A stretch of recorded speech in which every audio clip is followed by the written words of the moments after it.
Just watch. All right, so they're laughing and so forth, right? Because they don't know what's going on. What we're looking at is an attempted animal sacrifice and staining of the land. It's not being done by the people just laughing, right? They're oblivious to it. That's why they're cracking up. Also, that goat has not had enough of life and decided to go for self-immolation or throwing itself into the flame. No, it's much more sinister. The goat's not even in control of what it's doing. No animal just willingly throws itself into flames. Blood is a spiritual currency, and the bigger the sacrifice and the higher the life form, the more powerful the spell is, or whatever you want to call it. If a sangoma, witch, warlock, whatever you want to call them, really is about what they're talking about, it's really about their game, and really wants to get at you, they'll do more than just put rum or some food on an altar to satiate a spirit. They'll do more than just offer these small, lightweight things, right? They'll actually offer blood to come at you. I knew a man, God rest his soul, who fell off a roof and, passed away after somebody buried a cow, right? So that this man would leave this earth, no longer be in his body. He wanted it that hard. Guilty people win court cases all the time because they went and sacrificed a goat.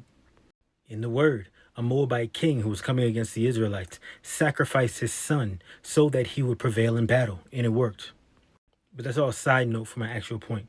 Animals can be controlled spiritually. Unlike you and I, who it's harder to spiritually control, we can actually have defenses up. We can pray. We have a prayer life. We're able to connect with the Lord, etc. Animals are vessels that can easily be taken over.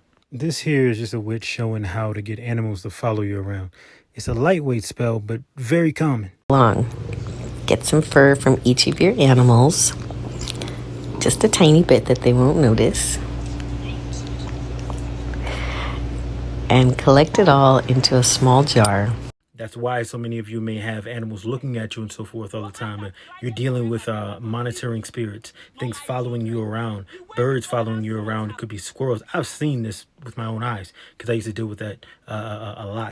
Praise God for deliverance. But yes, an enemy of yours, a witch, will do these things because it's not a difficult task. Also, whenever a wicked sacrifice occurs to a spirit, that blood and that on the land cries out, right? It calls out, and it not only satiates the spirit, but it also cries out. It curses the land. It makes it a very terrible place, right? This is where you'll experience what people call hauntings and all kinds of things.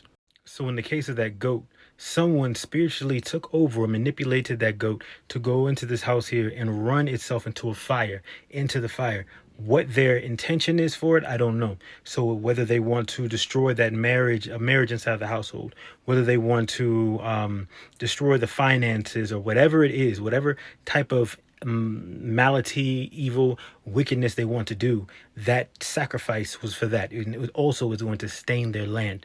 I don't know how these people are doing now or anything like that, but it's not good. It's wickedness. So please stay aware and stop looking at everything like it's just normal. People think it's silly, but there's a reason I wrote in my first book on how to spiritually guard your pets. In deep spiritual warfare, I guarantee you that your enemies and these wicked spirits and so forth will use these animals against you to watch and monitor you. We live in a yes, what you see around you is the flesh, but the spiritual world dictates what we see in the flesh. God bless you all. Have a wonderful day. More fire, more flame. Peace.